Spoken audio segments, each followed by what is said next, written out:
Welcome to the Build Business Acumen podcast, where we deliver practical knowledge and powerful guidance.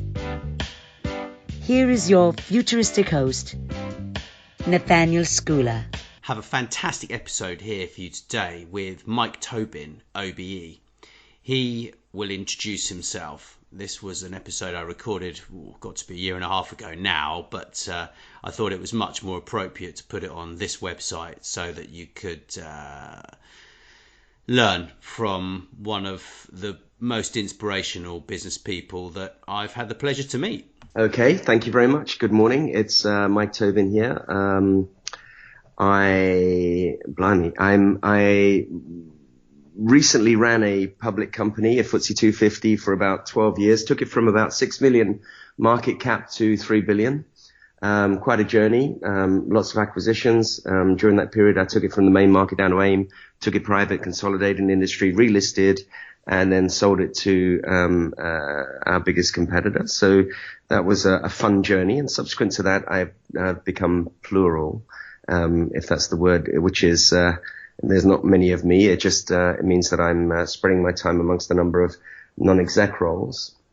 And I have around 14 non-exec roles currently, which are based in various parts of the world, South Africa, US, Moscow, Hong Kong, Spain, Belgium, Amsterdam, UK, so all over the place. Do a lot of charity work.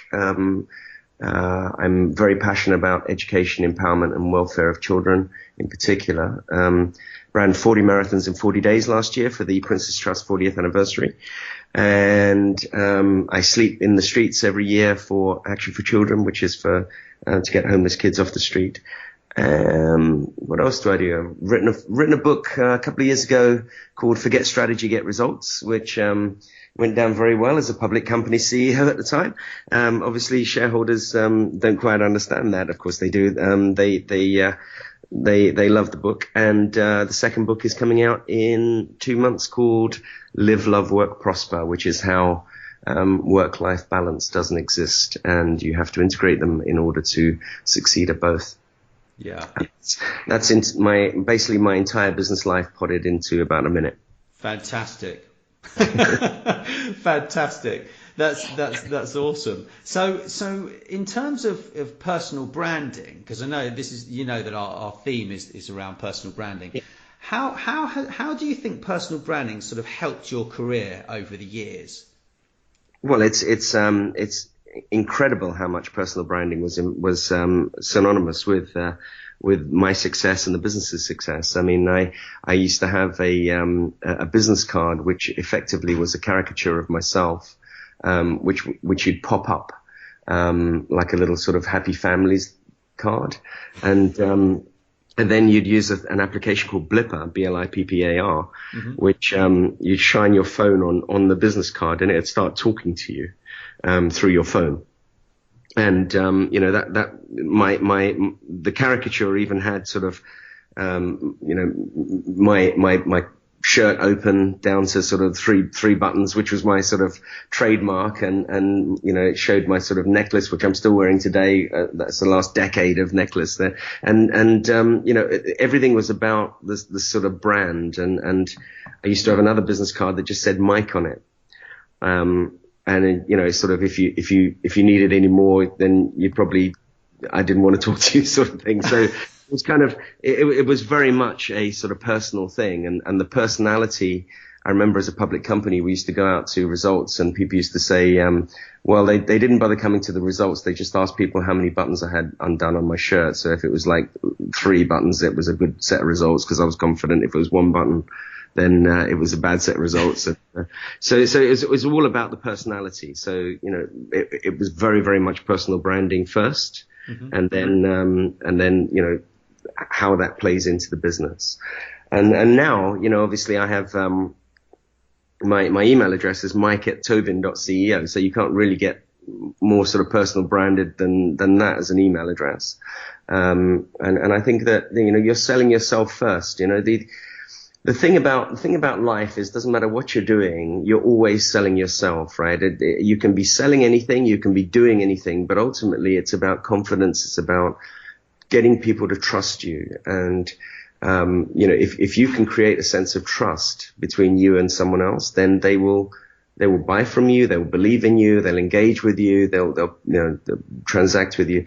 But it's about selling yourself. So of course, personal brand is important. So yeah, I know there's this big thing of the fear of failure at the moment, and I know that's something that you'd love to talk about, I think.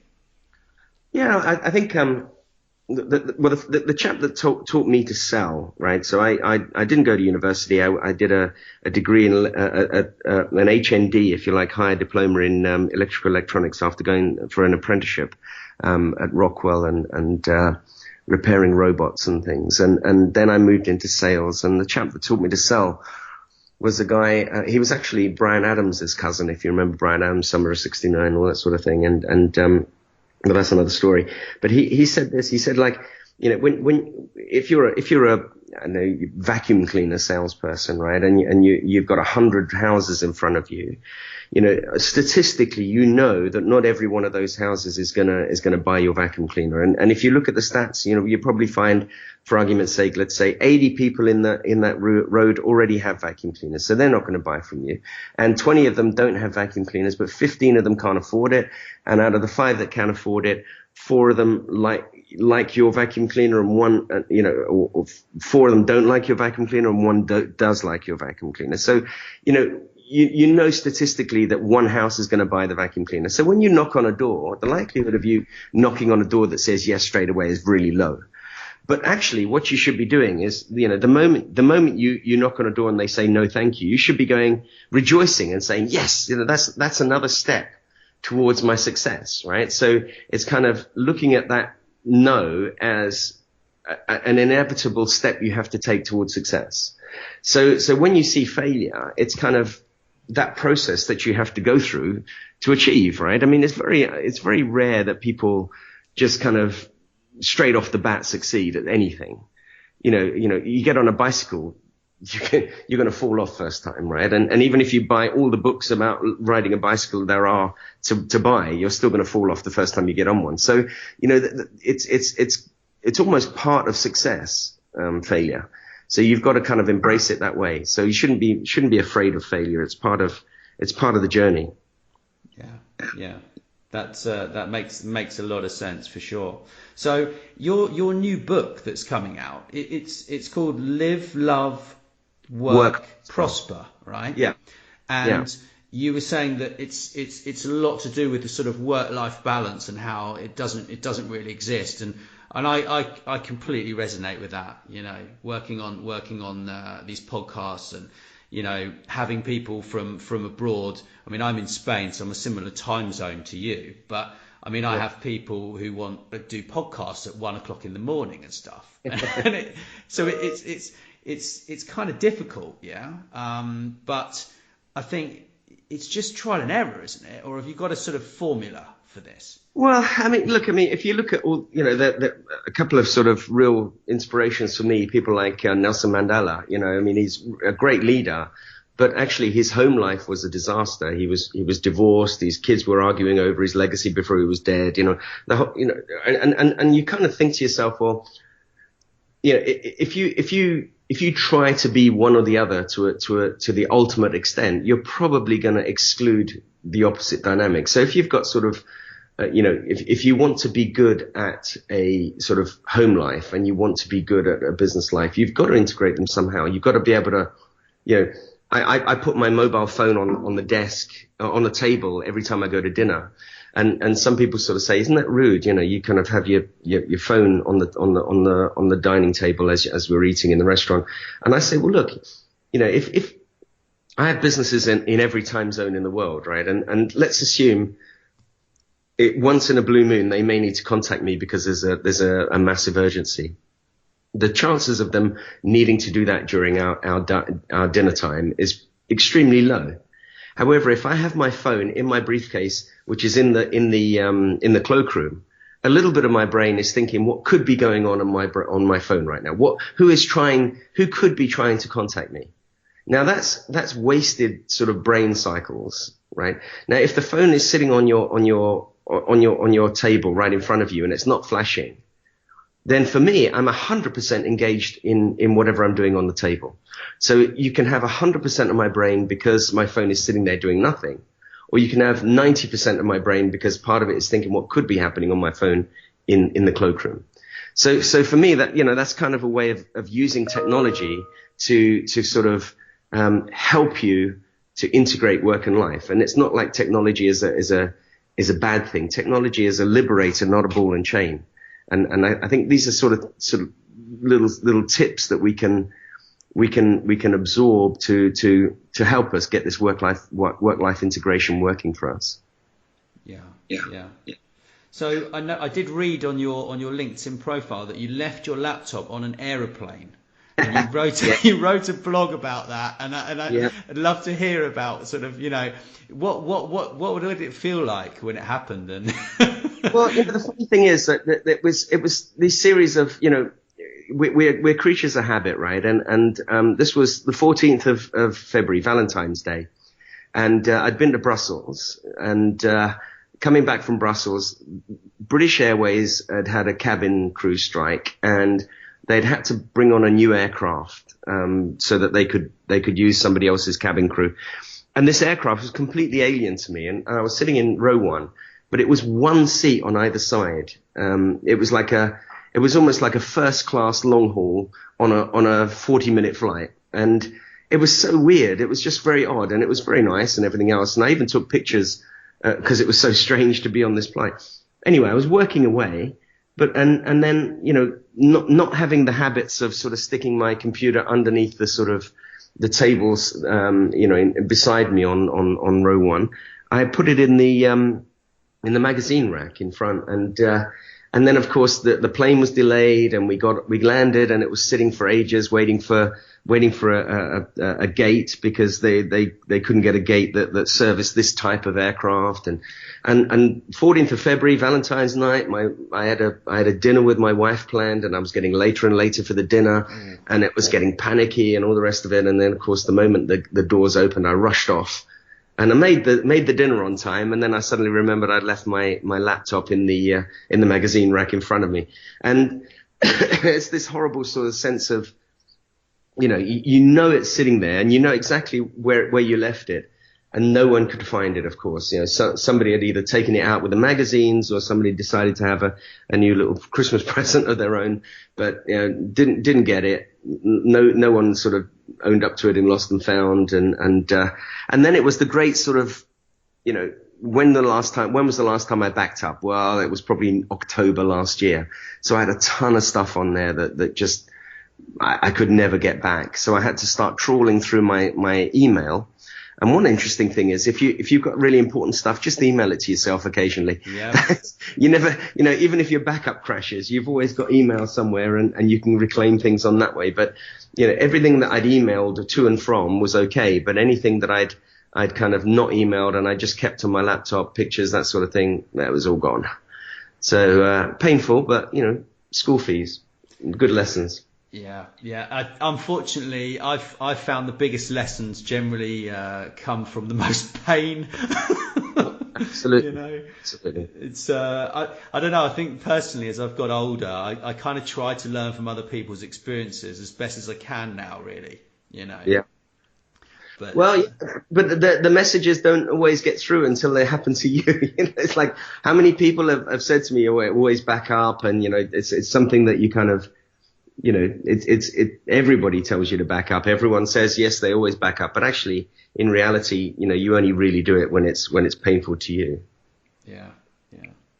So you're quite involved with this children's homeless charity, right? I remember seeing something, because I had a look at your LinkedIn profile. The images on there are absolutely fantastic. I like the way that you sort of portray yourself on there, and I saw the one where you actually slept out on the streets in London.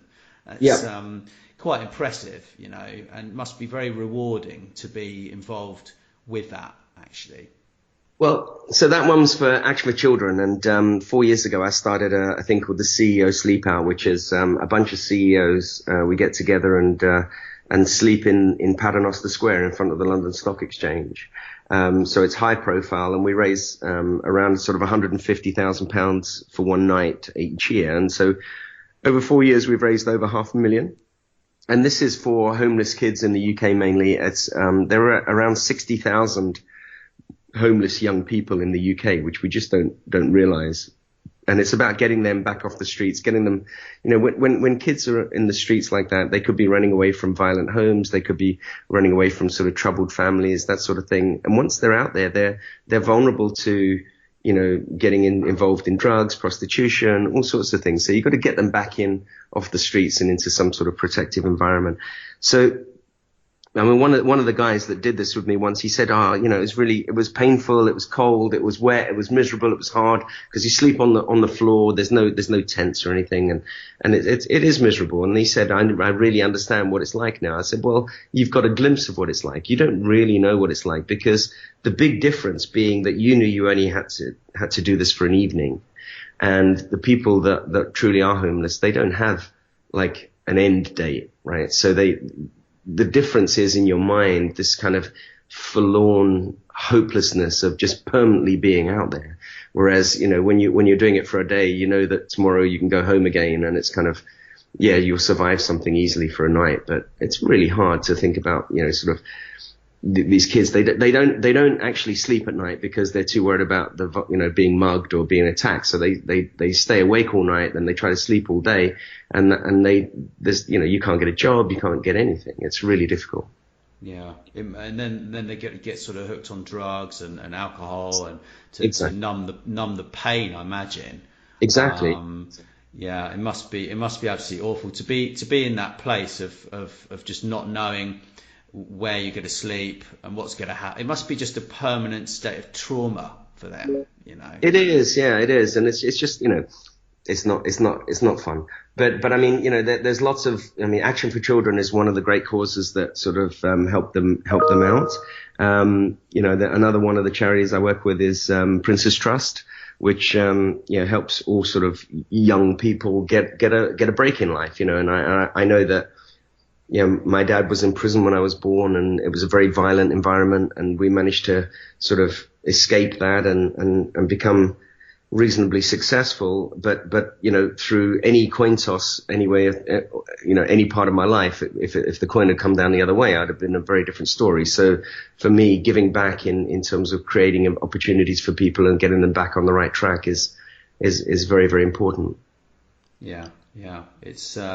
It's not amusing being unemployed. It's very difficult, But I think some people they're not destined to get a job. They're destined to work for themselves, And I think it's kind of working out whether you want to work for someone else or you actually want to do something on your own. And it's kind of for some people very difficult to make that break to actually start their business or to get a job, when you've got all of these people around you sort of telling you what's best for you, when actually you're the only one really that can sort of decide, Yeah, indeed. And there's obviously, getting a job is a necessity in terms of getting an income, but it's also a necessity in terms of sort of, self-respect or self-worthiness and all that sort of thing. So I think a lot of it is giving people, the ability to have self-respect and everyone has a choice in life, right? And but having a choice is important. Yeah. So what are you working on at the moment that's really exciting you, apart from your book, obviously? Well, I'm actually planning another major charitable adventure, but I can't talk about it because it's still in the wrappers, but it'll be for next year. But last year I did 40 marathons in 40 days, which was quite an experience, which I don't want to replicate. I don't even run for a bus now, but that was quite a challenge. And of course, I'm sort of involved in a number of very, very exciting projects. One of them that I'm chairman of out of Bristol University is a thing called Ultra Haptics. It's the utilization of ultrasound to create the sensation of touch. So it's kind of pairing with virtual reality and giving the last sort of missing link of virtual reality, which is giving you physical feedback again. It's quite an amazing sort of technology, but you can Google that, Ultra Haptics. But it's that's a lot of fun. And my South African business is going great guns as well, so I enjoy going out there and having the luxury of having businesses in different places gives you the opportunity to travel and continue travel. I go to Spain regularly, as you're in Spain, but my visits are all in Madrid for a business out there that I have with Carlyle, the private equity house, and lots of different things going on, and obviously combined with the book, the charity, it's a busy old time. Yeah, you're a busy gentleman. I've got a fantastic friend of mine, and she raises money for charity. She's done a lot of work with sort of Great Ormond Street and stuff, but she did the Marathon des Sables.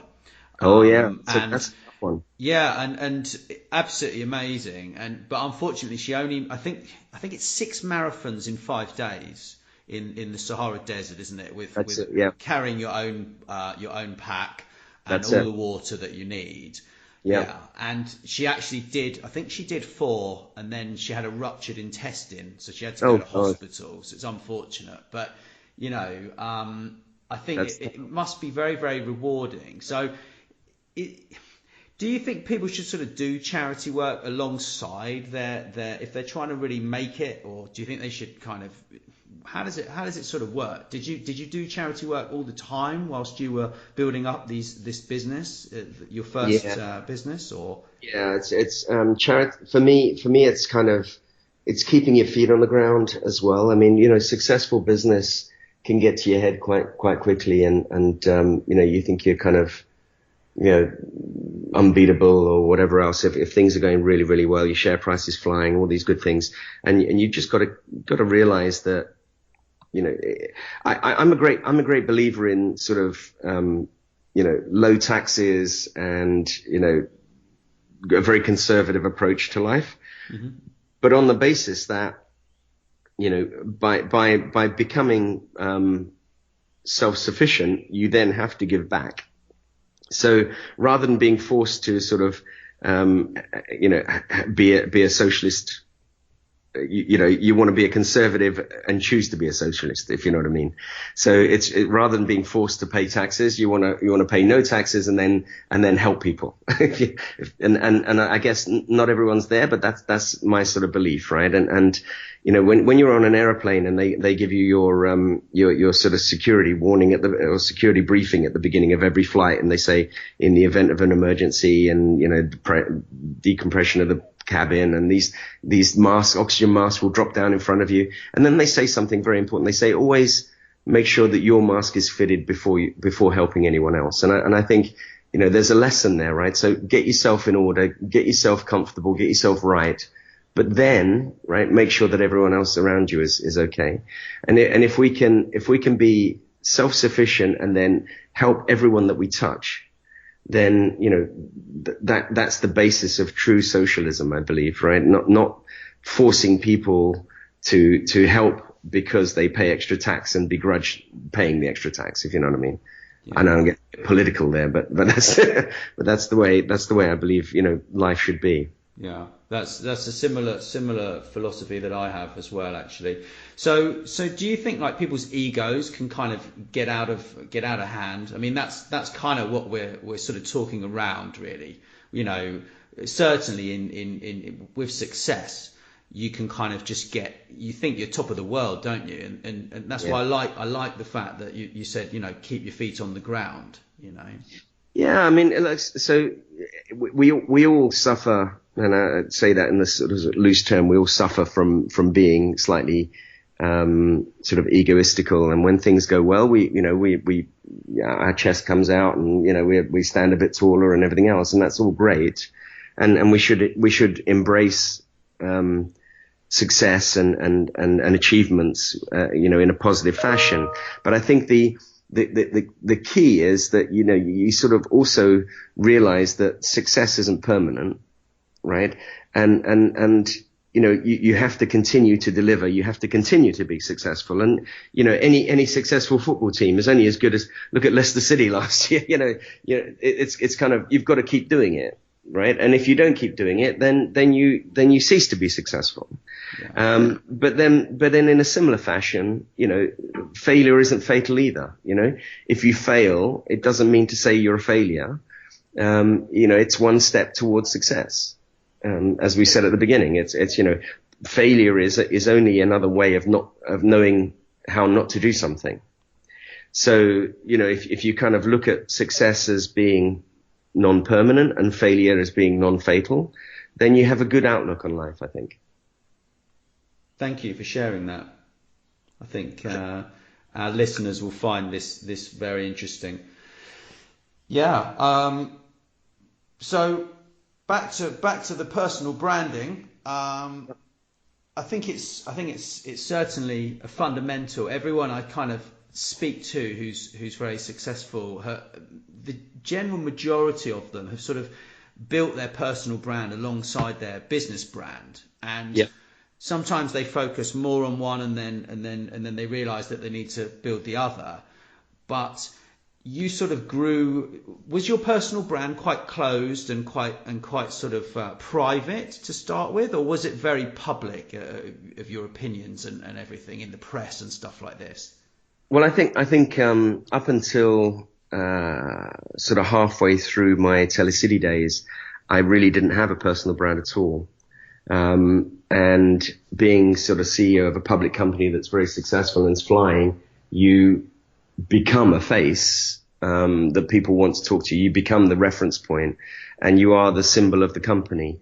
And that started me on the road of creating a personal brand. And once that kind of took off, in a way, the personal brand was as important, if not more, more of a focus than the business brand. And, that then worked very well. And then it kind of came in very useful once I left Telecity, because, it was, what's Mike going to do rather than what's the business, who else has taken over in the business? It's okay, where's Mike going now? What's Mike going to do?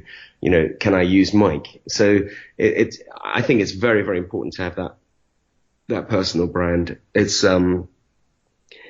got more longevity than a business, than your business relationship, if you know what I mean. So, you want it to be able to touch a business, but you want it to be able to continue through different businesses, as your career evolves. Yeah. And now, of course, I'm kind of plural. I don't have a specific, business for that I'm associated with. I have almost an industry that I'm associated with. But it's very much a kind of a Mike brand rather than a business brand for me now. Fantastic. Well, I can't thank you enough for sharing all of this great information with people. And I think everyone should obviously go out and buy your book when it's been launched, right? You're launching that in about a month's time, aren't you?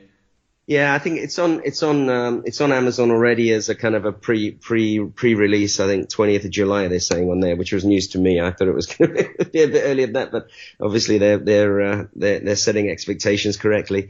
But yeah, the other one is Forget Strategy, Get Results. That one's already out there. So you're gonna have a lot of fun with that one as well. There's going to be some tech in the new one actually. We're going to try and use that blipper technology, and so when you put your phone on various images in the book, it'll start sort of riffing and talking to you through your phone. So it's going to be quite interesting. Oh, that's quite a good idea. Up until sort of fairly recently, I don't think they haven't really bridged that gap, have they, with sort of blipper and books, nothing really that engaging that I've right. Heard of. It's we're trying to get something that's more sort of, rather than just a book, you want something that goes beyond it and sort of brings brings the message into people's lives rather than just sitting in the book that you have to open up. Yeah, it's a bit like blending offline marketing with online, isn't it? Exactly. Yeah, exactly. Well, I'd love to meet up for a coffee sometime. If you're over in Madrid or whatever.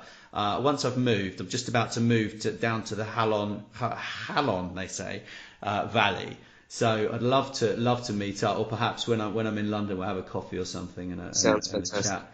Forward to it. Thanks so much for listening.